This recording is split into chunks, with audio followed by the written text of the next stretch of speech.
இன்றைக்கு ரொம்ப அருமையான ஒரு காரியத்தை தியானிக்க போறோம். கொர்நேலியு வீட்டில் பேதுரு. பக்கத்துல கை கொடுத்து சொல்லுங்க, யார் வீட்டில் யாரு? இதுக்கு முன்னாடி கொர்நேலியு வீட்டுக்கு விசிட் போனது யாரு? இதுக்கு முன்னாடி கொர்நேலியு வீட்டுக்கு விசிட் போனது யாரு? தேவதூதன். இப்ப கர்த்தருடைய சீஷன் அப்போஸ்தலன் யார் வீட்டுக்கு போறான்?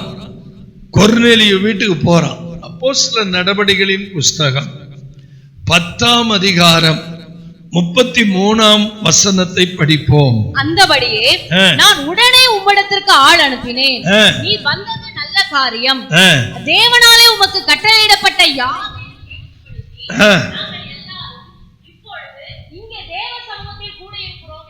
சத்தம் போட்டு ஒரு அல்லேலூயா சொல்லுங்க.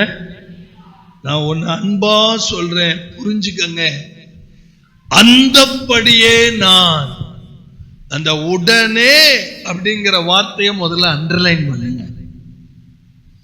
அந்த உடனே இன்னைக்கு தேவ பிள்ளைகள்கிட்ட இல்லாத ஒரு சுபாவம், உடனே செய்கிற சுபாவம். தேவ பிள்ளைகள்கிட்ட இல்லாத சுபாவம் என்ன? உடனே செய்யாதது. இதை எனக்கு ஆவியானவர் பல முறை சொல்லி கொடுத்திருக்கிறேன்.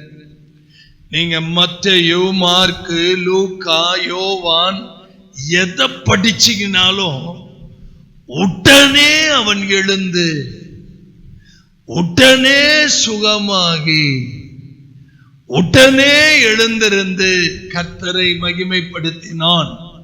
இது ஆங்கிலத்தில் படிச்சா எப்படி படிக்கலாம்? சடன்லி, உடனே. இங்க பாருங்களேன், கர்த்தருடைய வேலையை மட்டும் என்னைக்கு அசதியாவே பேசுங்க, பேசுங்க. கர்த்தருடைய வேலைய அசதியா செய்யவே கூட. உடனேங்கிற வார்த்தைக்கு நீங்க பைபிள்ல நிறைய இடத்துல எவிடன்ஸ் பார்க்கலாம். உடனே அவன் குதித்தெழுந்து, படிக்கிறோமா? உடனே அவள் எழுந்து. இந்த உடனேங்கிற வார்த்தையில நிறைய ஆழம் இருக்கு. கர்த்தர் ஒரு காரியத்தை பேசிட்டாரு அப்படின்னா தைரியமா நம்ம உடனே செய்யணும். கர்த்தர் பேசலனா தான் நம்ம ரொம்ப பயப்படணும். கர்த்தர் பேசிட்டாருன்னு வச்சுக்கோங்களேன், உடனே நம்ம அதை செய்யணும். இப்ப பாருங்க, இந்த 10ஆம் அதிகாரத்துல 33வது வசனத்துல அந்த உடனேங்கிற வார்த்தைக்கு நான் எவ்வளவு விஷயங்களை சொன்னேன். அது மட்டும் இல்ல, உடனே நான் தேவனுக்கு கீழ்ப்படிஞ்சு ஆள் அனுப்பினேன். அதை விட ரொம்ப அருமையானது என்ன தெரியுமா? நீர் வந்தது நல்ல காரியம். எல்லாரும் சொல்லுங்க, நீ வந்தது. இன்னொரு மொழிபெயர்ப்பை எடுத்து பார்த்தேன். அதுல என்ன அழகா எழுதியிருக்குன்னா, நீர் வந்தது நல்லது, நீர் வந்தது நல்லது. சில பேர் சில நேரத்தில் ஆண்டவர் உங்களுக்கு தேவ தூதன் மாதிரி அனுப்புவார். ஆமென். எதிர்பாராத நேரத்தில், கொஞ்சம் கூட எதிர்பாராத நேரத்தில் 1995 ஓரேப் சர்ச்சில் பிரசங்கம் பண்ணிட்டு இருக்கும் போதுதான் எனக்கு இன்னும் குடல் கீழே அந்து விழுந்த மாதிரி இருந்துச்சு.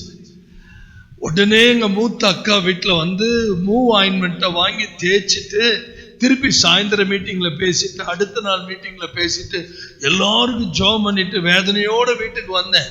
அப்ப என்னுடைய மனைவி மதுரையில இருந்தாங்க. அப்ப கெனட் ஹாஸ்பிட்டலுக்கு போய், மிஷன் ஹாஸ்பிட்டல்ல மதுரையில காமிச்ச உடனே ஹெர்னியா ஆபரேஷன் பண்ணணும். வலது பக்கமும் இருக்கு, இடது பக்கமும் இருக்கு. ஒரு பக்கம் பண்றதுக்கு 35,000 ரூபாய் ஆகும். அப்பயே 1995 35,000 ஆகும். இதை பண்ணிட்டு இடது பக்கம் பண்றதுக்கு ஒரு 6 மாசம் ஆகும், அதுக்கு ஒரு 35,000 ஆகும் அப்படின்னு சொல்லி 1995 சொன்னாங்க. இதை என்னடா செய்யறதுன்ட்டு நாங்க வந்தாச்சு. அப்ப எங்க அண்ணன் 35,000 ரூபாய் கொடுத்தாங்க, மூத்த அண்ணன். நீ போய் முதல்ல ஆபரேஷன் பண்ணுப்பான்னு சொன்னாங்க. அப்ப இந்த ஓட்டு கட்டடம் தான் இருந்துச்சு, வேற எதுவுமே கிடையாது. ஓடு, நம்ம ஓடு சர்ச் எத்தனை பேர் பார்த்துருக்கிறீங்க? ஓட்டு கட்டடம் தான் இருந்துச்சு. அப்ப பில்லர் போடுறதுக்கு குழியெல்லாம் வெட்டுங்கன்னு சொல்லி ஒரு விஷயம், கூரையெல்லாம் நஞ்சிருச்சு. அப்ப எங்க அண்ணன் கொடுத்த 35,000 அப்படியே கொண்டு வந்து மணல் அடிக்கவும், கம்பி இறக்கவும், குழிய வெட்டவும், எல்லாம் புது சர்ச்சுக்கு அஸ்திபாரம். இந்த 35,000 காலி பண்ணியாச்சு. அப்ப மணல் எவ்வளவு நினைக்கிறீங்க? 250 ரூபா மணல். 250 ரூபா. இன்னைக்கு மணல் எவ்வளவு? 50,000. அல்லேலூயா. நல்ல கவனிங்க. நீர் வந்தது நல்ல காரியம். நீர் வந்தது, யார் வந்தா தெரியுமா எங்க வீட்டுக்கு? பவுலோஸ்னு ஒரு பரிசுத்தவன், தேவ மனிதன், தகப்பன், சீர்காழி போகிறவரு திடீர்னு எங்க வீட்டுக்கு வர்றார். சகையராஜ், நான் நேர போயிட்டா அண்ணாசல தாண்டிட்டேன், கர்த்தர் நிறுத்துன்னு சொல்லி என் மகன் சகையராஜ போய் பாருன்னு. அப்படியே நான் காரை திருப்பிட்டு வீட்டுக்கு வந்துட்டேன். பாஸ்டர், என்ன பாஸ்டர்? நீங்க நம்ப மாட்டீங்க, என் தலையை அப்படியே அவர் மடியில, ஆரம்ப நாட்கள்ல இருந்தே அப்படிதான். நீ ரெஸ்ட் எடுக்கணும், யாரையாவது செய்தி கொடுக்க சொல்லிட்டு நீ ரெஸ்ட் எடு, ஆனா ஒரு கண்டிஷன், உன் வயிற்றுல என்ன படக்கூடாது? கத்தியே படக்கூடாதுன்னு சொல்லிட்டு போயிட்டார். எவனும் உன் வயிற்றுல கத்தி வைக்க கூடாது.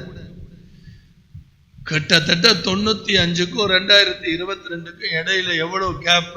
மேக்ஸ் டீச்சர் இருந்தா பட்டுன்னு சொல்லுங்க. 95 எனக்கு ஆபரேஷன் நடந்தது 2022. எவ்வளவு வருஷங்க? அத்தனை ஆண்டுகள் கத்திப்படாம கத்தி கத்தி பிரசங்கம் பண்ண, ரொம்ப வேகமா பிரசங்கம் பண்ண, ஊர் ஊரா பிரசங்கம் பண்ண, சலனம் இல்லாமல் பிரசங்கம் பண்ண. ஆனா தளர்ந்துட்டேன் பாத்தீங்களா? அதனால வந்த விளைவு கத்தி வச்சுட்டான்ல, நான் தானே காரணம். அந்த பாவத்துக்காக இன்னைக்கு வரைக்கும் நான் ஆண்டவர்கிட்ட அழுதுட்டு இருக்கிறேன். கத்தி வைக்க கூடாதுன்னு அந்த தேவ மனுஷன் சொல்லிட்டு போனாரு. நான் ஏமாந்துட்டேனே, ஆண்டவரே என்னை மன்னிச்சிருங்க, ஆண்டவரே என்னை மன்னிச்சிருங்கன்னு அழுதேன். இவ்வளவு பிரச்சனை நான் சந்திச்சது, அந்த யுத்தம், அந்த பிசாசுடைய தந்திரத்துல நான் ஏமாந்துட்டேனே. சரி போகட்டும், இனி இருக்கிற யாரையும் தேவ பிள்ளைகளை நம்ம ஏமாற விடக்கூடாது. அல்லேலூயா. அங்க பாருங்க, நீ வந்தது நல்ல காரியம். பவுலோஸ் அப்பா என் வீட்டுக்கு வந்தது நல்ல காரியம். இன்னைக்கு என் செய்தியில உங்களுக்கு நான் என்ன தெரியுமா நான் வலியுறுத்தி சொல்றேன்? உங்க பாடுகள் நேரத்துல, துன்ப நேரத்துல, உபத்திரவ நேரத்துல, கண்ணீர் நேரத்துல உங்களுக்கு ஆறுதல் சொல்வதற்காக, தைரியம் சொல்வதற்காக, உங்கள் விசுவாசத்தை வர்த்திக்க பண்ணுவதற்காக, உங்களுக்கு உதவி செய்வதற்காக, உங்களுக்கு ஜெபிப்பதற்காக, உங்க மனதில் இருக்கிற போராட்டங்களை மாற்றுவதற்காக கர்த்தர் ஒரு மனிதனை அனுப்புவார். அவர்கள் வரும்போது நீங்க உணரணும், இத கர்த்தரே. இது மாதிரி என் வீட்டுல நிறைய நடந்திருக்கு. நிறைய பரிசுத்தவான்கள். நான் தான் அன்னைக்கு சொன்னேன்ல, திடீர்னு ஃபாதர் வந்து எம்கேஆர் மண்டபத்துல திருமணம் முடிச்சு, வாடா சாப்பிட போவோம்னு, ஃபாதரால நானும் போய் வெஜிடேரியன்ல உட்கார்ந்தேன். அவர் நான்வெஜ்ல உட்கார முடியாதுன்ட்டு அவரோட உட்கார்ந்து வெஜிடேரியன் சாப்பிட்டுட்டு, உன் வீடு எங்கடா இருக்கு, போக முடியாதுன்னு 2 பேரும் நடந்தே எங்க வீட்டுக்கு போனோம். வீட்டுக்குள்ள வந்த உடனே சொன்னார், ஊழியக்காரர்களை உருவாக்குகிற ஊழியக்காரனே அப்படின்னு. ஃபாதர் தீர்க்க தரிசனமே சொல்ல மாட்டார், வீட்டுக்குள்ள வந்தவனே தீர்க்க தரிசனம் சொல்றாரு. ஊழியக்காரர்களை உருவாக்குகிற ஊழியக்காரனே அப்படின்ட்டு கைகளை உயர்த்தி, கரையோர மரங்கள் ஏராளமா, அவர் தான் பாடினார் எங்க வீட்டுக்குள்ள, கனிதர வேண்டும் தாராளமா. என்னப்பா புது பாட்டுறா? நான் இது மாதிரி அவர்கிட்ட வெள்ளாண்டு 2-3 இடங்கள்ல ரொம்ப அற்புதமா, ரொம்ப ஃப்ரீயா பேசுவார். தனியா பார்த்தா ரொம்ப மனம் விட்டு பேசுவார். என்னை பார்த்தோன்னே சொல்லுவார், இவன்லாம் பழைய ஆள்ரா, கலெக்டர் லிஸ்ட்ல சேர்த்துட்டாரு என்னையெல்லாம், இவன்லாம் பழைய ஆள்ரா அப்படிம்பார். அப்படியே நான் உடனே உம்மிடத்திற்கு அனுப்பினேன். நீர் வந்தது, பக்கத்துல கை கொடுத்து சொல்லுங்க, நீர் வந்தது, நீர் வந்தது. இன்னொரு முறை சொல்லுங்க. என் ஆவியில உணர்றேன், உங்க வீட்டுக்கு நல்லவங்களா வர போறாங்க. உங்களை ஆறுதல் படுத்துறவங்களையா கர்த்தர் அனுப்ப போற. உங்களை தைரியப்படுத்துற மனிதர்களை அனுப்ப போகிறார். உங்களை தைரியப்படுத்துகிற, திடப்படுத்துகிற மனிதர்களை அடுத்தது பாருங்க, ரொம்ப மகிழ்ச்சி. ஏன் நான் வரி வரியா கொண்டு போறேன்னா, தேவனாலே உமக்கு கட்டளையிடப்பட்ட யாவையும் கேட்கும்படி நாங்கள் எல்லாரும் அதோட நிப்பாட்டிக்கிறோம். அப்ப உங்க குடும்பத்துக்கு கர்த்தர் இன்னைக்கு ஒரு சுக செய்தி வச்சிருக்கிற. எத்தனை பேர் சந்தோஷமா இருக்கிறீங்க? குடுகுடுப்பக்காரன் அடிக்கிற சத்தத்தை கேட்டு ஐயோ கருமாந்திரம். எத்தனை பேரு ஸ்கிரீனை ஒதுக்கி அப்புறம்னு உட்கார்ந்துருக்கு. ஆனா கர்த்தர் அனுப்புறாரு ஒரு தேவ மனுஷனை, கட்டளையிட்டு அனுப்புறாரு. அல்லேலூயா. அப்ப பாருங்க, நீர் வந்தது நல்லது, நாங்க உமக்கு கட்டளையிட்டவைகள் யாவையும் கேட்கும்படி. அடுத்த முக்கியமான இடத்துக்கு நான் போறேன். The presence of God. நாங்கள் எல்லாரும் இப்பொழுது இங்கே, பக்கத்துல கை கொடுத்து சொல்லுங்க, எத்தனை 1000 பேர் கூடியிருந்தாலும் தேவ சமூகம் இல்லைன்னு வைங்க, பிரயோஜனமே இல்லை. என் மனைவி சொல்வாங்க, அந்த சர்ச்சை பாருங்க எவ்வளவு அழகா இருக்கு, ஃப்ளவர்ஸ் எல்லாம் வச்சு அதெல்லாம் வச்சு ராயலா இருக்கு அப்படிம்பாங்க. சில நேரத்தில் சில பிரதர்ஸ் சொல்லுவாங்க, ரொம்ப அழகா இருக்குல்ல இந்த சர்ச்சு. இதே காரியத்தை நீங்க இயேசுநாதர்கிட்ட போய் சீஷர்கள் தெரியாம சொல்லிட்டாங்க, ஆண்டவரே அந்த எருசலேம் ஆலயத்தை பாருங்க, என்ன அழகா இருக்குது, என்ன அழகு கொட்டுது. நீங்க ஏன் எவ்வளவு முகம் அப்படியே வாடலா இருக்கிறீங்க, என்ன அழகு கொட்டுது. அவர் சொன்னார், என்ன சொன்னார்,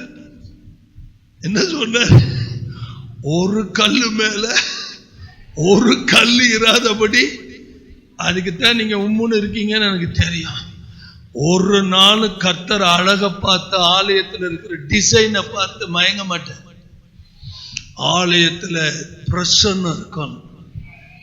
We only seek the presence of God. கர்த்தர் வரணுங்க. 1000 பேர் வந்தான் கல்யாண வீட்டுக்கு, ஒரு பயலாவது அங்க குறைஞ்ச திராட்சை ரசத்துக்கு மறு காரியம் செய்ய முடிஞ்சுச்சா? என் தகப்பன் வந்து இருக்கிற இடத்துல நம்ம ஓடி வந்து விழுந்துச்சு.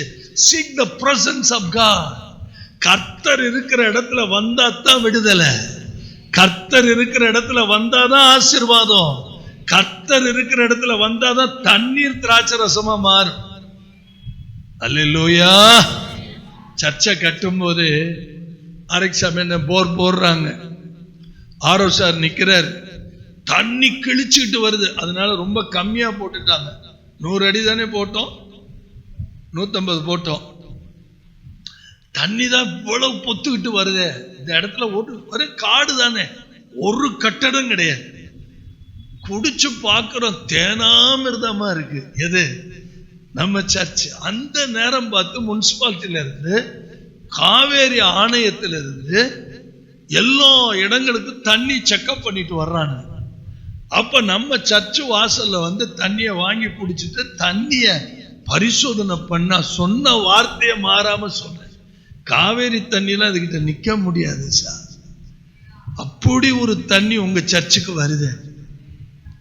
நான் யோசிக்கிறேன், இந்த இடத்துக்கு இவ்வளவு ஜெபம் பண்ற, ஏன் தர மாட்டேன்? தோண்டி இருக்கிறாங்க, ஒரே உப்பு.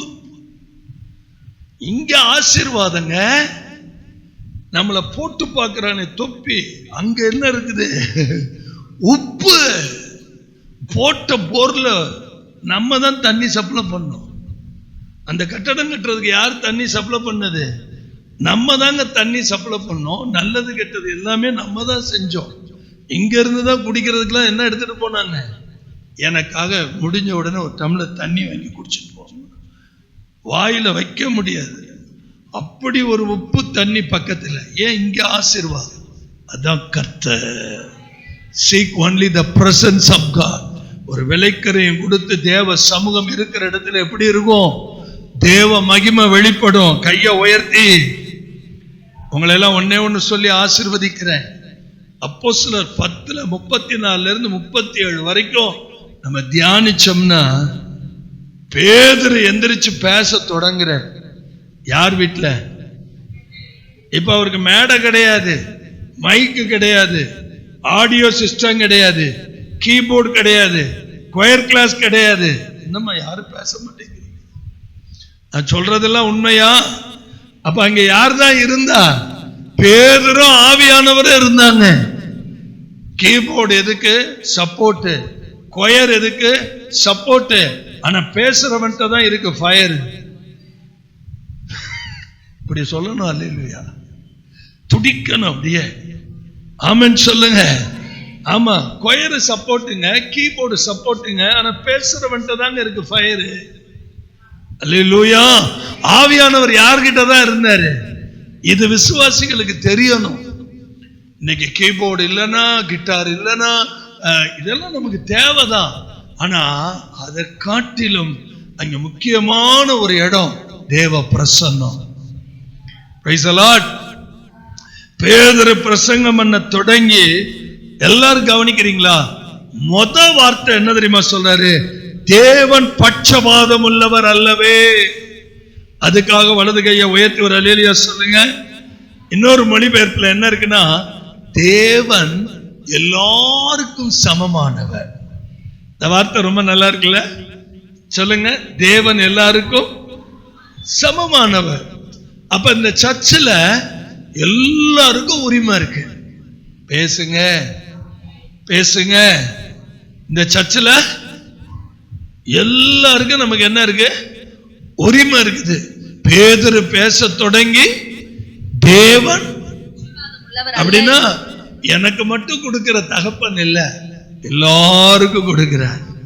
அதனாலதான் அவர் சொன்னாரு, மாம்சமான யாவருக்கும் நான் தேவனாகிய எல்லாருக்கும் நான் தான் கர்த்தர். அவர் பிரசங்கத்துல ரெண்டாவது பாயிண்ட் என்ன? எந்த ஜனத்திலாயினும் அவருக்கு பயந்திருந்து நீதியை செய்கிறவன் எவனோ அவனே அவருக்கு உகந்தவன் என்றும் நிச்சயமாய் அறிந்திருக்கிறேன். இந்த நீதியை செய்து அப்படின்னு இருக்குல்ல, அவருடைய பிரசங்கத்துல ரெண்டாவது வார்த்தை சரியானவற்றை செய்து, தேவனுக்கு சரியானவற்றை செய்து அவனை வழிபடுகிற மனிதன் சொல்லுவோமா? மூணாவது பாயிண்ட் என்ன தெரியுமா? அவர் எல்லாருக்கும் தேவன். மூணாவது பாயிண்ட் என்ன? எல்லாருக்கும் கர்த்தர்னு இருக்கா? எல்லாருக்கும். இங்க பாருங்க, இந்த வார்த்தையெல்லாம் நீங்க நல்லா கவனிங்க. இதெல்லாம் நீங்க ஆழமா கவனிக்கணும். முதல் வார்த்தை தேவனுக்கு முன்னாடி சரியானவற்றை செய்து, பட்சபாதம் இல்லாத எல்லாருக்கும் தேவன். இரண்டாவது பாயிண்ட் சரியானவற்றை செய்து அவரை வழிபடுகிறவன். மூணாவது கர்த்தராகிய தெய்வம் எல்லாருக்கும் கர்த்தர். ஆமென். நாலாவது இங்க பாருங்க, யூதேயா தேசம் எங்கும் நடந்த செயல்களை எல்லாம் நீங்கள் அறிவீர்கள். வசனத்தை படிங்க. 37. யோவான் ஞானஸ்நானத்தை குறித்து பிரசங்கித்த பின்பு கலிலேயா நாடு முதற்கொண்டு யூதேயா தேசமெங்கும் நடந்த சங்கதி இதுவே. அடுத்தது கொர்நேலியு வீட்டுல எதை பத்தி பேசி இருக்கிறார்? அப்ப வெரி குட். பக்கத்துல கை கொடுத்து சொல்லுங்க, கொர்நேலியு வீட்டுல எதை பத்தி பேசி இருக்கிறார் பேதுரு? ஞானஸ்நானத்தை பத்தி நெத்தி அடியா அடிச்சிருக்கிறார். ஞானஸ்நானத்தை பத்தி நம்ம நல்லா பேசணும், தைரியமா பேசணும். அல்லேலூயா. அப்ப யூதேயா தேசம் முழுக்க யோவான் என்ன பேசியிருப்பாரு? வெறியன் பாம்பு குட்டிகளே, வரப்போகிற சினத்துக்கு உங்களை தப்பித்துக் கொள்ள வகை காட்டினவன் யார்? அப்ப இருந்த ஆட்களுக்கு யோவான் ஸ்நானகன் வெறியன் பாம்பு குட்டிகள் என்ன.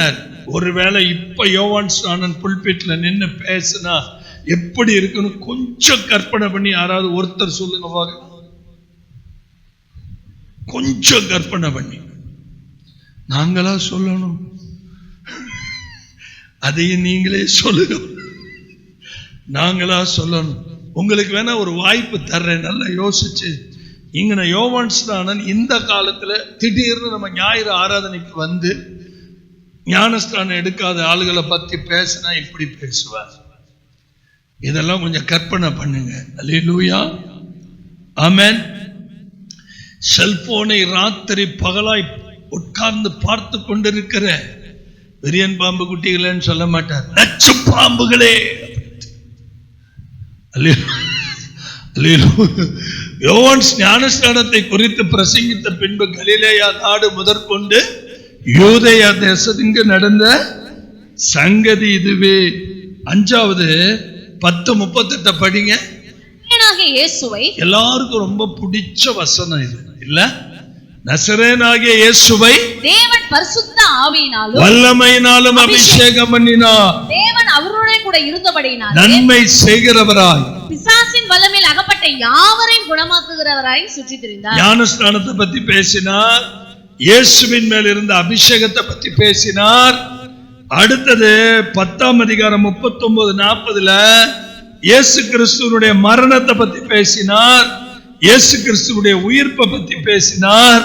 10:41 சொல்றாரு, அதுக்கெல்லாம் நாங்க தான் சாட்சிகள். இங்க பாருங்க, சிம்பிளா கவனிங்க. கொர்நேலியு வீட்டில் பேதுரு பண்ணின பிரசங்கம், அதான் தலைப்பு. என்ன தலைப்பு? முதல் வார்த்தை என்ன சொன்னார்? தேவன் பட்சபாதம். 2வது, தேவன் எல்லாவற்றையும் சரியா செய்து நீதியை செய்கிறவன் எவனோ அவனே தேவனுக்கு உகந்தவன். 3வது என்ன சொன்னாரு? எல்லாருக்கும் கர்த்தர் அவர்தான். 4வது என்ன சொன்னாரு? ஞானஸ்நானத்தை பத்தி அடின்னு அடிச்சார். 5வது என்ன செஞ்சாரு? இயேசுவின் மேல இருந்த அபிஷேகத்தை பத்தி பேசினார். 6வது என்ன சொன்னாரு? அவருடைய மரணத்தை பத்தி, உயிர் தெழுதலை பத்தி பேசினார். 7வது சொன்னாரு, அவரோட உட்கார்ந்து சாப்பிட்ட நாங்க சொல்றோம், நாங்க தான் சாட்சி. இப்ப நான் சொல்றேன்ல, ஃபாதரோட நான் உட்கார்ந்து சாப்பிட்டேன்னு சொல்றேன்ல, அது மாதிரி இவங்க சொல்றாங்க, நாங்க இயேசுவோடு உட்கார்ந்து சாப்பிட்டோம். கேட்கும் போது பேதுரு யாரோட உட்கார்ந்து சாப்பிட்டோம்? இயேசுவோடு உட்கார்ந்து உங்களோட உட்கார்ந்து சாப்பிட கர்த்தர் ஆசையா இருக்குது. நீங்களும் நானும் சாட்சியா இருந்தா அப்பா வீட்டுக்கு வந்துருவேன். ஜெபம் பண்ணுவோமா? எல்லாரும் எழும்ப.